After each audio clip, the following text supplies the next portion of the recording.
Hey Sophie, it's been a Hi, while. How you doing? I'm good. I'm good. Glad to be back. Yes, it's good to be back from the Youngster Cup and getting our season started. So No. we've got and it's been we've obviously got Norwich tomorrow, but it's been like you know with all the uproar of what Man City and Chelsea are doing. Like I think a lot of people have like kind of missed track of like Liverpool have had just good pre-season. So Yeah. like how are you going? How are you feeling going for the season, and what have you made of the pre-season? Like Um, I think personally, I think we've had a really good preseason. You know, yeah, we had one win, the majority of them were draws and that, but the way the boys played, it wasn't about the scoreline for me, it was about the way the boys played and the links up between the team, and they all looked sharp, they all looked brilliant. I'm feeling really good going into the season.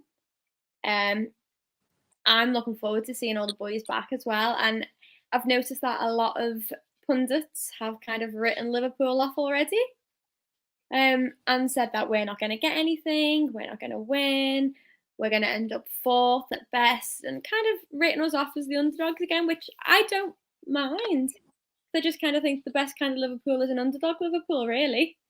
But yeah, I've been kind of impressed by the boys myself. yeah, I think it is very weird that how all the pundits have written us off. I don't really like that take attention to pundits because I think a lot of them just talk absolute nonsense, and half of them, some of them didn't win anything in their careers, and they talk so much like Trevor Sinclair, um, you know, idiot. But it is gobsmacked how they've all written us off, and they're saying like, I've seen like a lot of them have got us down as fourth, struggling to get fourth. Even though like we had most of our team, not to go and bang out about last season, we had most of our team out, um, and it's crazy how you know with everyone coming back, how people don't think, well, we only finished like I think like 5 points off United last season. We had half our team out, so like we've got everyone back now, and then obviously the window's still open. So I don't understand how they can assume straight away that we're going to be finished fourth, and it's writing off the return of Virgil and Gomez. So you know, it's crazy. Everyone seems like, just while we're talking about it quickly, everybody seems to have just written off this Liverpool squad and how good they are. And I just find it's really funny for me because like I went when I saw the pundits like predictions for the top four, I went back and had a look at the last two seasons, their predictions for them, and the season we came second, they pretty much predicted us second. The season we came first, they pretty much predicted us first. Um, However, they were going, well, this is a great squad, this is a great team. You know, they had their job, they had this player, they had this player. And apart from the loss of Genie Wijnaldum, we've added two players to the squad, so it's the same squad that you predicted could be first and second. And why all of a sudden after last season, where it was just because of injury, the boys just don't suddenly lose world class ability. You don't just rock up one weekend and you're obviously you crap again. Like clubs don't start to go through a banter period overnight. It's the Yeah, same players. yeah, 100%. Just give you some of the comments here, Alan. It's good to be back. We've missed you, Alan. JG, yeah, it's good to see you, mate. It's good to be back. And Stephen, yeah, thank you. Yeah, it's good to be back, and yeah, we are happy to be back. So we are going to be around. You're not getting rid of us that easily. So yeah. But going back to your point, so I mean, like it has been. I mean, normally sometimes I think like pre-season you might not take much into it, but I think there've been some good performances. Like we've seen Elliott's been. I mean, if he scored that goal the other day, we've been thinking like that was an amazing effort. Do you know what? Um, He hit that. We were in the car, me and your dad, when he hit that. And as it hit the crossbar, all of us thought it had gone in, and then it just went that way, and we were all like, "No!" It was so good watching him. Like he's more impressive in person than he looks online. Like when you're watching him on TV and that, he's something else. That kid, he's otherworldly. He's fantastic. yeah, and like he's not to put too much pressure on him, but he looks really good. Kai Gordon looked really good as well. For a young kid, that Beck as well, he looked quite tasty. Yeah, he was Um, he was okay. I thought he wasn't as sharp as he could have been. I know he's only a kid. I know he's only a baby, and there's a lot to learn. But he wasn't really one that impressed me. He was more that one that stood out for kind of the wrong reasons, as opposed to obviously like Harvey Elliott and Cade Gordon. They all stood out for the right reasons. But for me, that Beck was like, oh, not quite yet. Oh, you're still a bit fresh. Yeah, I thought Tsimikas had a really good preseason. Like, you know, a lot of people criticised him last season, but I always felt like Tsimikas was unlucky because he got COVID. I think he got a few injuries. And then it was hard for him to obviously break because Robertson was doing so well and because of the turmoil of the injuries we had. So it was a bit difficult for Klopp just throwing back in. Yeah. But I think this season could be a big season for Tsimikas. I think like he's shown that his crosses ability is really good. He's really attacking wise. I think could still do with a bit working sometimes defending. But I think overall he's looked solid. I think like if Robertson was out for like a month or two, and I know he's only in a couple of weeks, I felt comfortable with Tsimikas coming in because I think like I think he's a very good left back, and I think people forget that this is a guy that I think it was like last year, the year before, that marked Traore out a match and matched him for pace. So I think people forget he's a very good centre left back. And we're not going to get much better in terms of a left backup than Tsimikas. And you know, he's played really well in his preseason, and his link up with Jota has been absolutely phenomenal. I do agree with you on the defensive strategy wise, like could be a little bit sharper, but again, we've got the return of Virgil on that left side. So I'm not worried. Like you said, I feel quite comfortable with him being in left back because I know that if he's caught open wide, then obviously Virgil's going to be in that side. He's going to cover those gaps because he reads the game. He's a tactical player. So I'm not really worried about those like holes type thing that he leaves because I know that our centre-back defence line is solid enough for him to push forward anyway. So I'm excited. Good to see Chris as well. Oh, Chris. Yeah, good to see you, Alan. Yeah, if you haven't already, everyone, do smash that like and subscribe button. Like, help us grow this channel. We appreciate all of you for being on here and being like our loyal fans. So we appreciate the love and your support. Yeah. What have you thought about Konate? I think Konate looks like a proper unit. Like... Oh my god! I said this. I said he makes Virgil look normal. Like the photo that came out of Austria when he joined up with them, he was stood next to Virgil, and I was like, "Oh my god, he makes Virgil look like a normal sized man. Like he doesn't make him look like a colossus anymore because he's just a fucking tank. He's massive." And I was like, I wouldn't want to, if I was a striker or a winger, I wouldn't want to be running up against him and Virgil. Could you imagine having to go up against them two? Like, and he's played really well. His distribution is very good as well. I like him. We were watching him because he was warming up in the other group on Sunday, and I was watching him, and he made the kids, like those, I say the kids, but roughly about the same age as him. They looked like 12-year-olds playing with a year 11. That's what it looked like. He was huge. Even on the pitch and off the pitch, I think he's going to be a really big personality. And I'm quite excited to see him. I kind of hope he starts tomorrow. There's that rumour that it is going to be him and Van Dijk, I saw. I think it was the Guardian.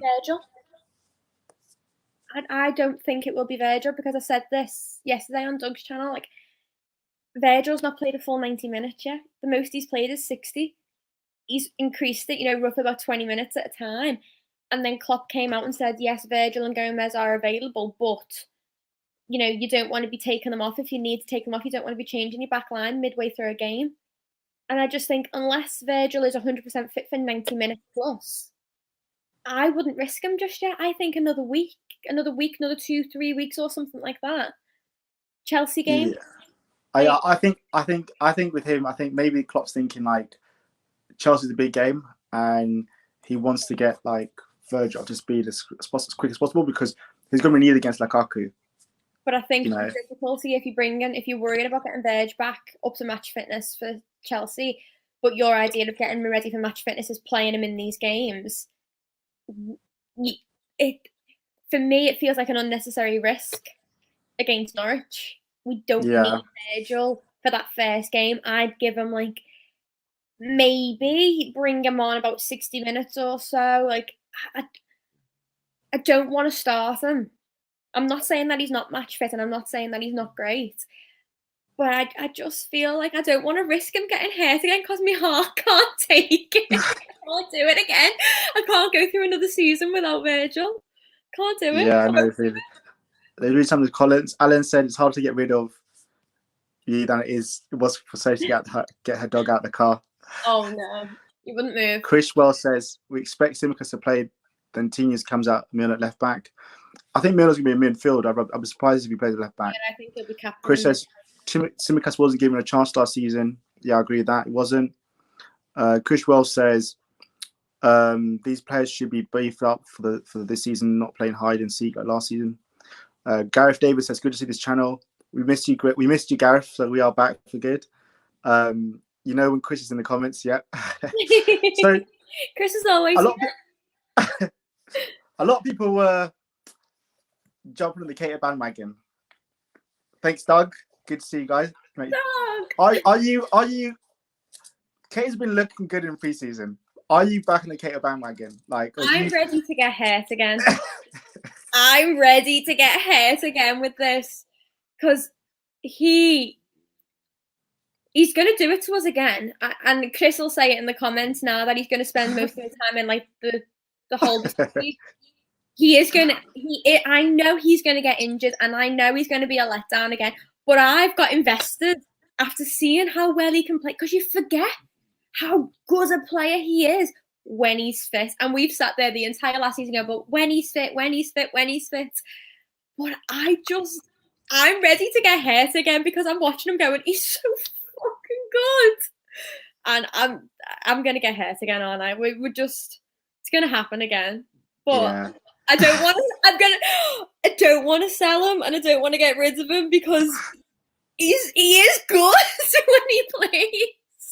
Like Chris says, it Kate is saying fit means when you see pigs fly in the sky. You know, I tweeted the other, I think it was last week or the week before, that if Kate can stay fit until Christmas, then we can talk about him this being his season. Because I think I've seen a lot of premature articles. I think the Echo saying like Kate is an analytical player or something that I think they wrote recently. And I think it's jumping too soon because we know Kate could play 9 minutes tomorrow and then be injured, and then you know, and it would be just like Kate because you know the key thing is can he last 2 games back in a row back to back 9 minutes? We've never seen him do that. No, and that's the issue. That's where I know that we're going to get hurt again because he's a fantastic player. There's no doubt about it. But like you've just said, have we ever seen him play 2 back-to-back 90-minute games? And the answer to that is no. We've seen him in 45-minute halves here, there, and everywhere. 20 minutes here, and in those 20 minutes, sometimes he's not looked brilliant. He's not looked very good, and he has looked shaky. This is his chance to prove himself for me. This is your chance. You've had a very good preseason without injury. You've had a good break. You've had a very long rehab program put in place to hopefully prevent you getting injured again. If the ball's in your court now, Naby, you stay fit, like you just said, till Christmas, then we'll talk. But you get injured again. I'm sorry. I don't know how much more we can defend if he gets injured again. Yeah, I mean, J.G. says, we said here last year it was Kate's make or break here. It's now his last chance to see why we got him. Yeah. How many seasons? Do you know what? We're literally doing for Naby Keita what United fans do for Pogba. Like, we'll show up this year. And we're doing the exact same thing for Naby Keita. The weird thing is that Klopp wouldn't give up on him. And that's the weird thing about it. Like, he's not willing to give up on him yet. So, which is, you know, obviously, hopefully proves us wrong. So, there's been a lot of, before we go into the contracts, which we'll talk about, there's been a lot of mixed in terms of how fans are taking Klopp's comments today in the interview. I think it was, I'm not sure it was, in the interview today. So where are you sitting on this? Because obviously we signed Konate, great, and obviously on the other side, obviously there's a point of Liverpool obviously are at full quota for foreign foreign players. We can't bring in the foreign players until we get those. That's can't be ignored. That's a 100% fact that we can't add more. And then I'm not sure if that also stops us, because someone said today on Twitter that means you can't sign British players either because they're not homegrown. I'm not sure about that. They also said that actually why we haven't been able to sign anyone. So, how do you feel over the, like, do you, and obviously there's a big thing, like some people say we don't need a centre midfielder anymore because of we're stacked in there. And then some have said, okay, well, a lot of them are injury prone. And then there's obviously a lack of inexperience between Elliott and Jones as good as they are. And then obviously some people say we need to use a new striker. So where do you sit? And are you concerned the fact that we're 2 weeks away and we haven't yet added more than Konate compared to what other, and we can't spend what other clubs are doing. We're never going to have that kind of money. But is there a concern to you? See, I think this is where me and you are going to really disagree, and I feel like this is where we're going to get our first fight of the season out. No, I'm not worried, and the reason why is because when Klopp said in his interview today, he's not. It's a hot take. You're not worried, okay? Right. Let me explain why I'm not worried. It's because Klopp's comments today where he said, like, we understand the situation for Chelsea and, City, obviously. He made very thinly veiled allusions that City and Chelsea are getting their money from somewhere else. That's not preferably the right way to get about it. Like, he doesn't understand where they're getting all this massive amount of money from when the rest of the clubs have struggled, which is fair enough. Liverpool has always been a buy-to-sell club. And as Klopp said in his interview, we can only sell what we make. I am not defending FSG. I'm not. However, they have made Liverpool a self-sustaining business. We don't get money put in by the owners unless it's for, expansion, etc., etc. They've made us a self-sustaining model, so that limits the chances of us ever going back into liquidation and administration like we did before FSG bought us, which is good. However, I am a little bit concerned in the sense that we haven't really been linked to anybody anymore now. It seems to have died down. But then on the flip side of it, I'm not worried because we are full at capacity. We can't, even if we had somebody in mind, we can't physically sign them. Even if we had all of a sudden 300 million, for example, okay, thrown at us, and it's like, right, okay, you can go spend 300 million. You can go and get Mbappe. You can go and get, new house. You can go and get Seven. So you can go and get Sol. You can go and get all these players that you want. You go and do what you want. You go and buy Messi, for God's sake, right? We still couldn't sign them. We couldn't register them. We couldn't do anything with them. So for me, that's why I'm not worried, because our hands are tied. If we can't get rid of these players, if we've got no room in the squad for them, then there's no point worrying about who we could sign. Because if we can't register them, what's the point? Yeah, I get your point, and I don't want, when I say I want to be able to spend, it's the opposite side. I don't mean spend like a City or Chelsea. We're never going to spend that way. And I don't want us to spend unethically they do, because however they're doing the dodgy dealings, I don't want us to spend like that. And of course, I want able to be sustaining. But what I'm saying for me is, and I understand obviously the issue of COVID. I understand the issues of registration, but I just feel that sometimes my frustration is sometimes this, like, I get everything what Klopp said, but it's a case of, like, I think sometimes our valuation of certain players aren't realistic. Yeah. So we're asking for 15, 20 million for Origi, knowing full well we need to sell Origi to get someone in. Who in the right mind is paying 15, 20 million for Origi in any lifetime? Who's paying that? So why are we being? That's why we've got no offers for Origi, because no one wants to pay that kind of money. So why are we being? I'd rather sell Origi for 8 million, personally, for me, than keep Origi in the basement for another year where he offers nothing. In that pre-season games, when he came on, he offered nothing. He gave no effort, no interest. Why keep playing like that for? What's the point? Just I think he's on 80 grand a week or something. Eating that wage. Just get rid of him, move him out for 8 million. This take is a what hit. we were talking about on Doug's yesterday. We were talking about Shaqiri, obviously, like the 4 million fee from Lyon rising to 8 million with add-ons. And I was like, if Liverpool are willing to take, welcome, Chris.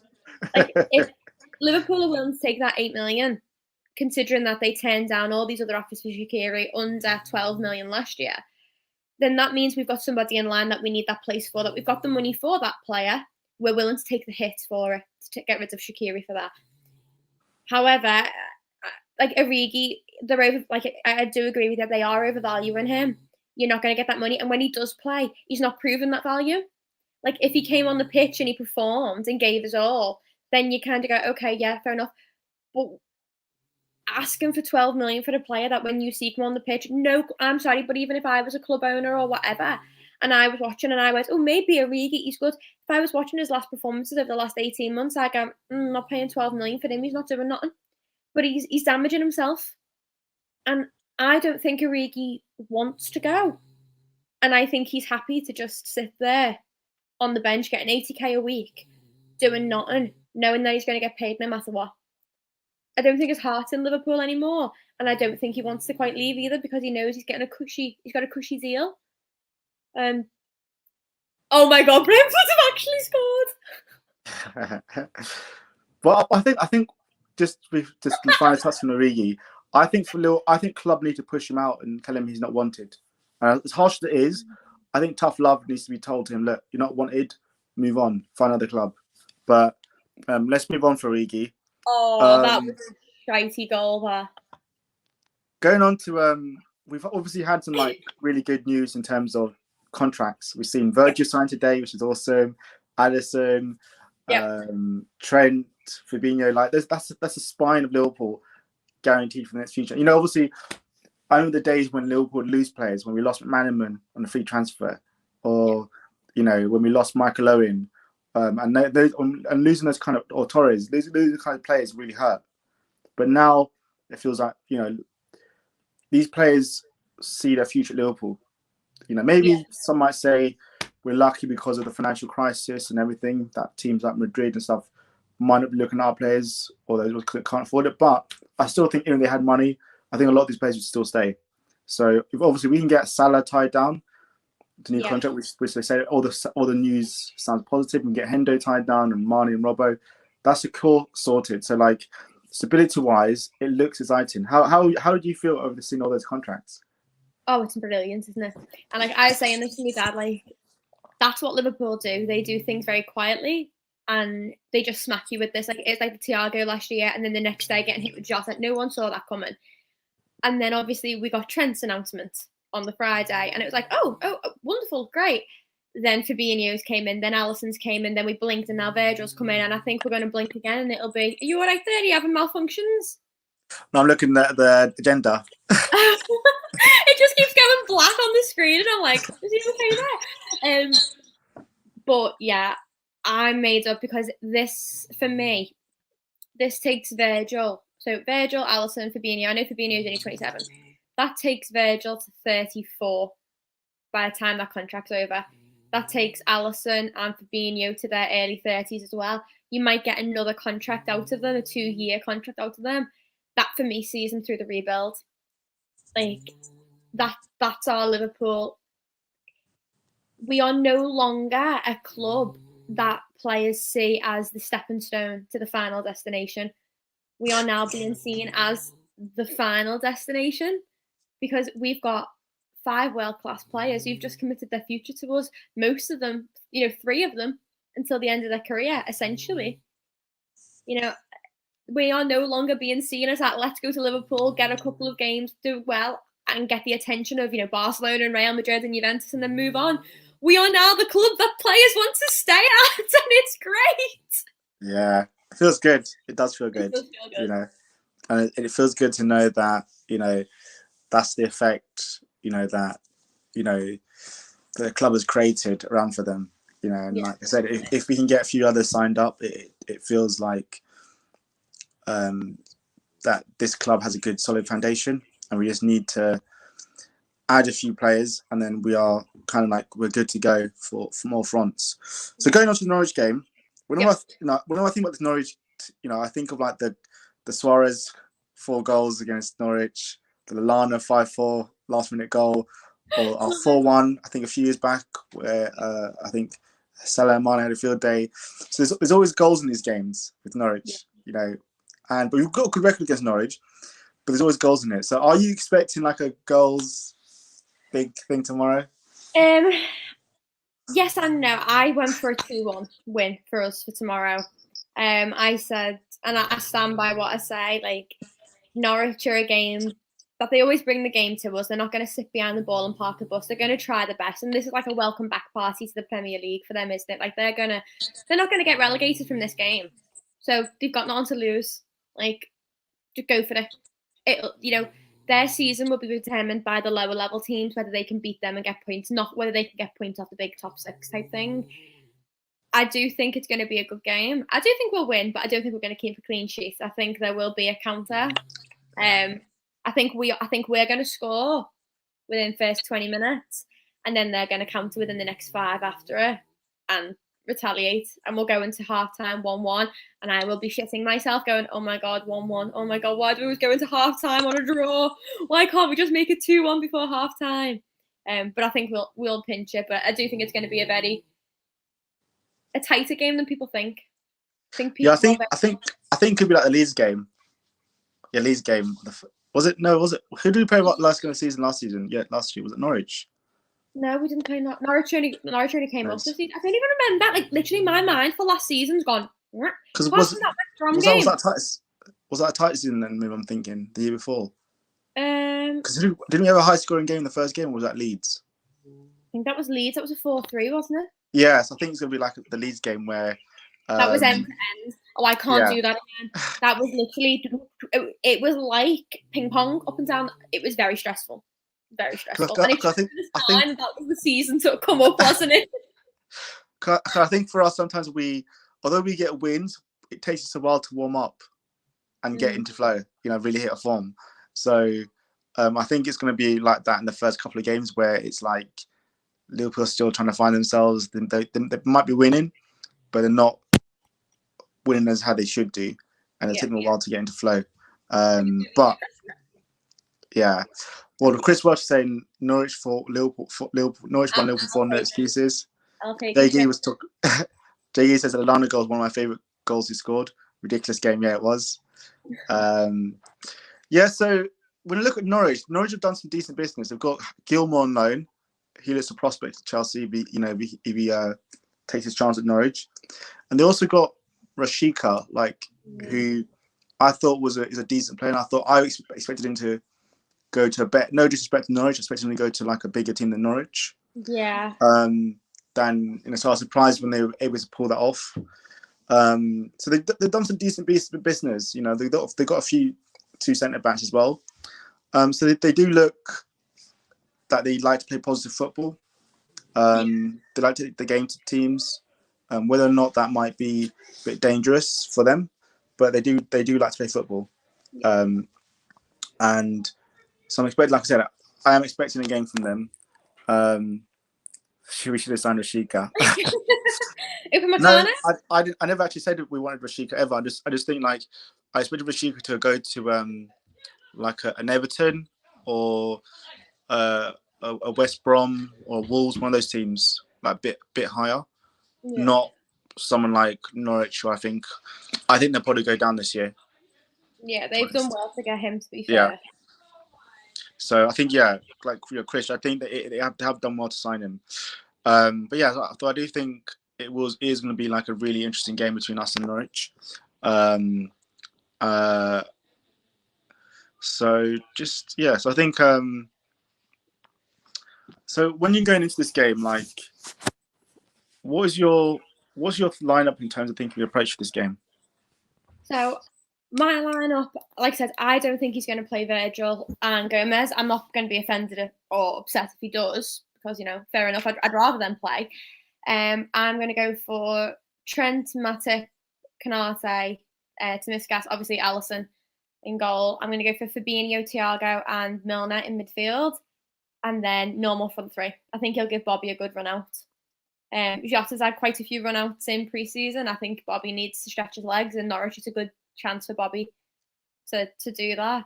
But yeah, so pretty much same team as always. I just don't think Virgil and Gomez just yet for me. I'd like to keep them in cotton wool that little bit longer. Put them in the incubator for just a little bit longer. I'm quite scared to let them out because I don't want them to get hurt again. But I think Canate needs, for me, even if Virgil and that were fit, I want to see Canate play, because he needs to start in the Premier League. And for me, it's a really good chance for him to play against Norwich, a team that it's not really going to test him, but it's going to give him a little bit of an idea of the intensity of the Premier League type thing. Start ease him in nicely before we start, whacking him in against Chelsea and City and United. But yeah, I'm going for that. Yeah, well, just in here, JG said it's going to come down to the midfield and how that work, whatever the setup partnership works out. Hard to say for me, but nice to see Virgil back and we've been in CDM again. Yeah. Chris Welsh has his lineup of Alisson, Trent, Konate, Matic, Tsimikas, Fabinho, Thiago, Salah, Firmino, Mane, and Jota. Gareth Davis says no Keita, Chris. Chris, will Keita be able to make on the team basket? Oh, Chris, I've missed you.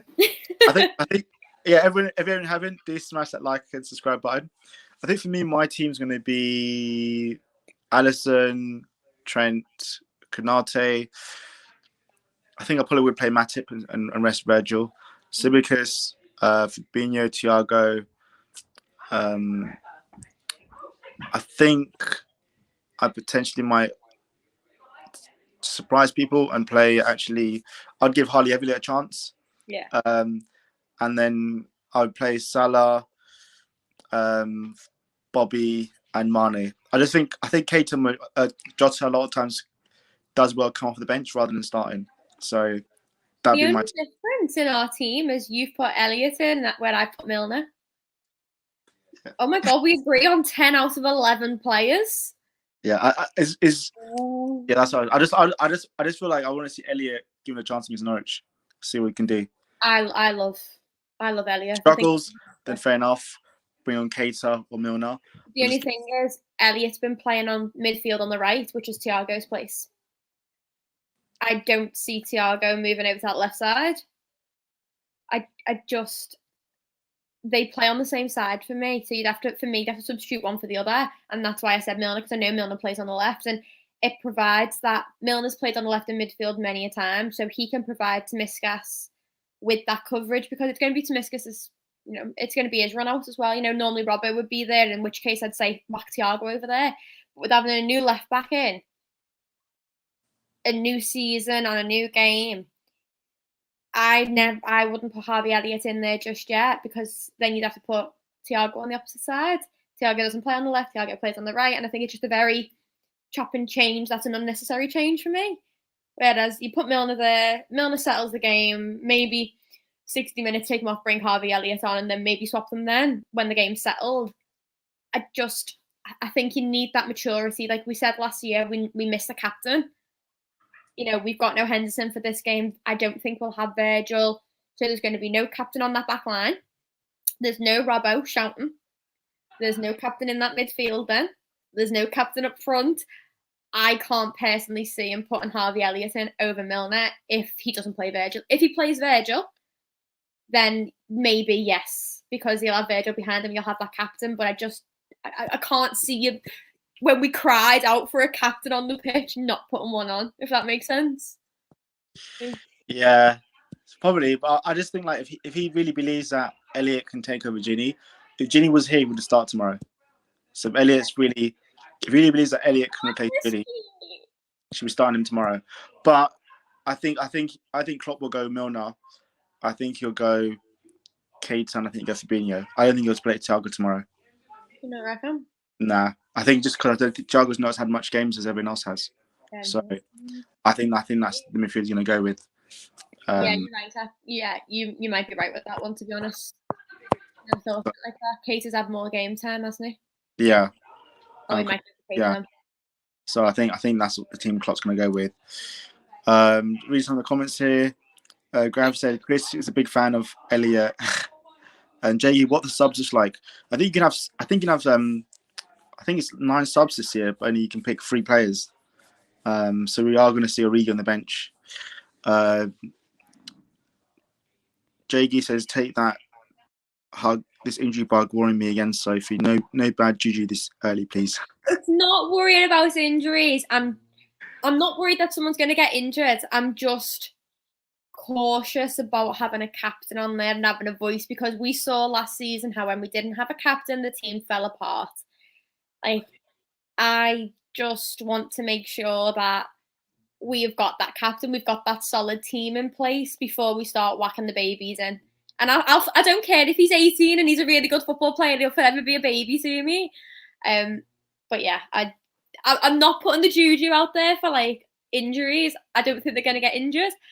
I just would like to have a captain. That's all I'm saying. I want a captain. I want a voice on the pitch.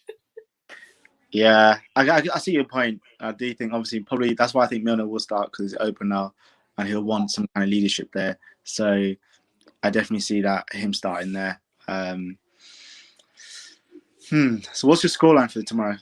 2-1. 2-1. 2-1. I'm going to be brave this year and make predictions, because I did all right at the end of last year. So I'm going to go for a 2-1 win. What about you? Go 3-1. Yeah, I think 3-1. I think Mane's gonna have a big season tomorrow this year.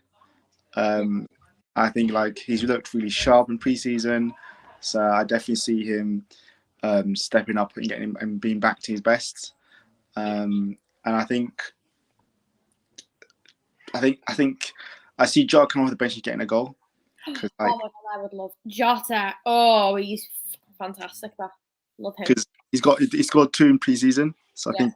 Yeah, and then I think Salah will get a goal. So that'll be it. I was fuming that Jota's goal on Sunday was down the fucking other end of the pitch. And I was like, damn it! Why couldn't he have scored down our end when we were in the second half? But no, even Mane's goal, it was offside, but even Mane's goal was really good in pre-season. Had it been onside, it would have been wonderful. But yeah, the boys have all looked very sharp. Yes. Very sharp. And I do really like that Jota Tsimikas link up. I think they give me like 18, 19 Robbo, Mane vibes.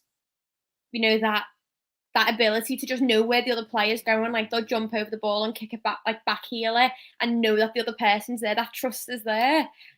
And that's what you get from so far so good type thing with Jota and Tsimikas. They look really, really good. But yeah, looking forward to it. Yeah, I think that is the good thing. They have looked like good link up on that side. I think that's it promising. I think obviously it's, you know, the exciting thing for Liverpool is obviously the fact that we've got players missing that are going to come back in this team, and we're not going to even see our best team tomorrow, arguably. You know, and I think there's some exciting things people can look forward to going in the season. Like to see Fabinho and Thiago get a proper run. Like I think they play. I think the stats were. I think we didn't lose when they played together last year in midfield. So to have them two like good season, have them behind Virgil, behind them. If you did play Konate with Virgil, you can have two players that are always passing the ball forward, breaking the lines over the top with good clinical passing. We're going to see that high line back, aren't we? Yeah. So it's exciting in that sense. And so there's a lot of positive. So hopefully we can start tomorrow with a good win. Yeah. You know, the season's fixtures have been actually good to us. So there's a good chance for us there. We can get a couple of wins in. I think the key thing for us is just to match City. Whatever City do, keep in touch of distance with City. Yeah. I'm not going to be worrying about the league table until November time. I don't, because it changed. We've seen it the last few seasons. Like come October, Everton are top, and Everton are like, we're going to win the league, and give it all Billy Big Bollocks, and it all goes tits up from there. So like the league doesn't settle down until like November time. So I'm not worrying about results or where we are league position wise, or whether we keep in touch with City, because we know that come that Christmas, that winter run up, when the fixture list is dead heavy after the international break, that for me is where you start to see a clear, you know, title race, a clear top 6 type thing coming out. But yeah, I'm not going to be too worried about keeping on top of City until November after the international break, for me personally anyway. I mean, I'll still be fuming if we're not. Just reading some of the comments here. Chris says he judged Elliott on his pitch, not his dancing about on his TikTok garbage. Alan Holloway says 5 nights are back again with you back. Thank you, Alan. Appreciate that. As we get 2 concussion subs, Jaggy's going to miss Millie like he did Ginny. Gareth says have faith in Chris. Have faith in Chris in us this season, please. Jaggy said tired of Pep riding around in his expensive vehicle he calls his squad bought by Daddy. Yes, true. Yeah, so I think obviously kind of like wrapping up, like hopefully we get a big win tomorrow to start the season. Yeah. There's obviously some positives that we've seen in pre-season from certain players, and the window is still open, so there's still time. I mean, obviously we know Shat's going to be leaving soon, so there's still time for things to be done, and so we've got to stay positive on that side. Otherwise, yeah. So if you haven't done so, do smash that like and subscribe button. We appreciate it, and we will be back again for the post batch.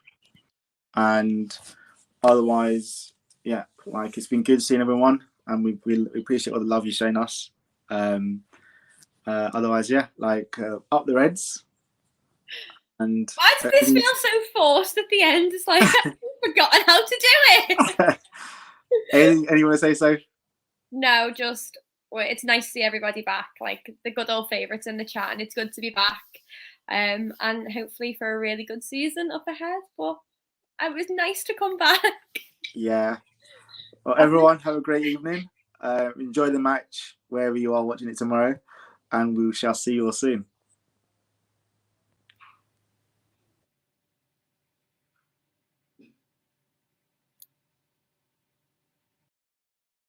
Now my light comes on.